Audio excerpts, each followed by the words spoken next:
On Thursday, April 6th, the Powerhouse Museum opened its doors for a lot of board gamers and video gamers to come and show off games to the general public, which included playing games under a gigantic aeroplane in one of their larger halls. That's me set up on the other side of the airplane. Alongside a lot of other indie creators in both the board game space and the video game space, I was able to set up and run demos the entire evening where I was able to show off Murders at Tealwood's Manor, both for a lot of friends that I had seen around and people in the space, but also for the general public to come and have a first look at the game in some cases. This was the second time that the event had run. We had one several months previously where I had set up in the video game section and my roommate generously volunteered to run board games for me down in the board game section. And it was so busy that I didn't get a chance to have a look at the board game section. And from what I understand, it was packed the entire time. And upstairs in the video game section where I was also packed the entire time. And I understand that this event was much the same because even though I might have, what looked like, been hidden in a little corner behind an airplane, I was so busy the entire time that I did not get a moment to spare. I had people hovering, waiting to join games as other games were finishing up, and I had to cut some games short as people had signed up for other things, or as people had had to go. They did a big announcement and they were like, we're closing our doors in 15. And so I had to cut things short. One of the small tips that I picked up from running games in a demo setting like this is that having a function in the game that allows you to cut it short without it feeling like it's been cut short can be very helpful. One of the mechanics in Murders at Tealwood's Manor says that the game runs for 6 rounds unless the investigator is able to kill the murderer under specific circumstances.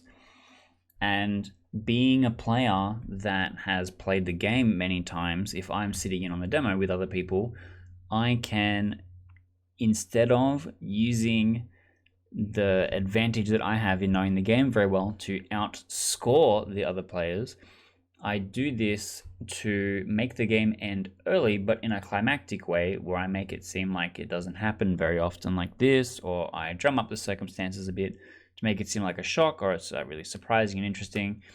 And that gives me the ability to make the game shorter, so it's not playing to the full 40-minute runtime. People get an understanding, a little sample of exactly how the game plays.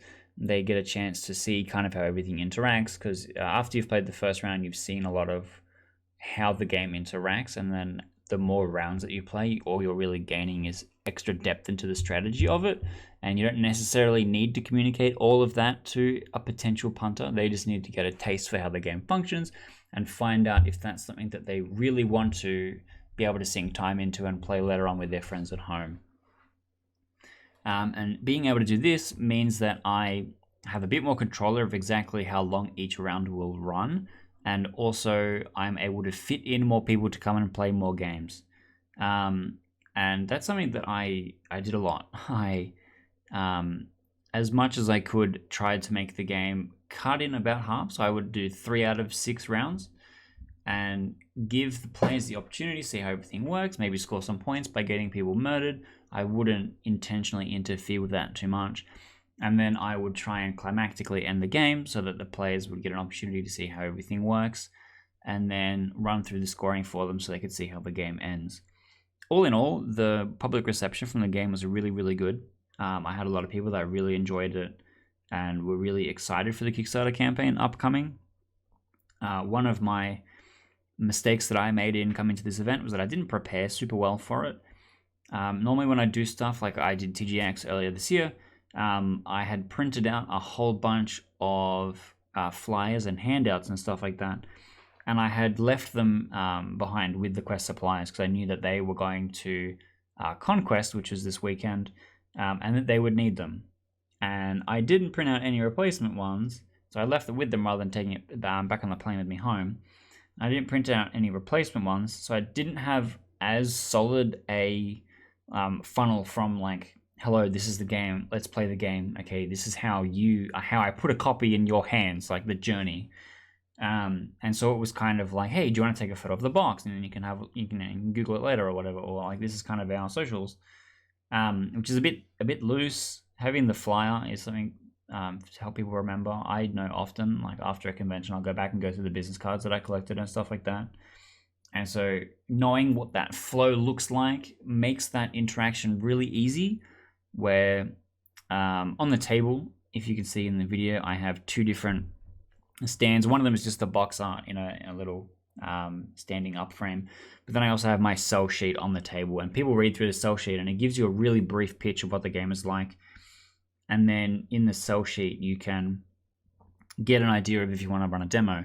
And often I will see people standing and looking at the sell sheet while I'm running a game, and I will call them over and I will explain what is happening during the demo that's being played, so that they are starting to get an understanding for what it is and starting to learn what the game is.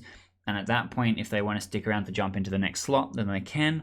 Or if they go, I'll come back later, or maybe this isn't for me, they can move on. And it gives them more agency than specifically if like, hey, come and play the game necessarily, because it is committal. Giving them the easy in and out option of having a look, and then if they are really keen, they can be like, hey, yeah, can I get into the next game?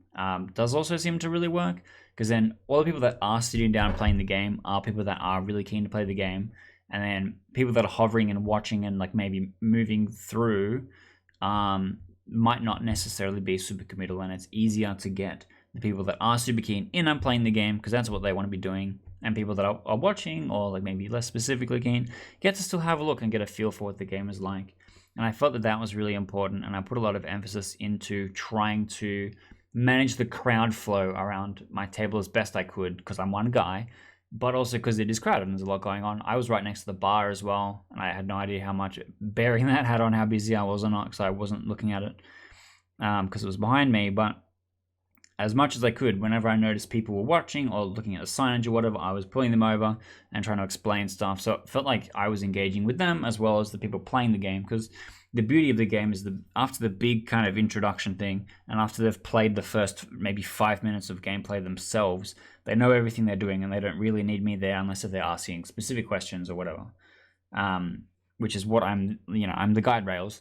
But then I'll have the ability to kind of pulling other people in or selling to other people, or like mentioning things that might be interesting to the people that are playing the game, and trying to keep it engaging and happening. But that is it. This was a very exciting event, and I just want to do a quick little talk about it. Was like, because I'm looking forward to more things like this happening in Sydney. And if you're in Sydney, you should definitely come and check out these kinds of events, because it is fantastic to get involved with your local game design community.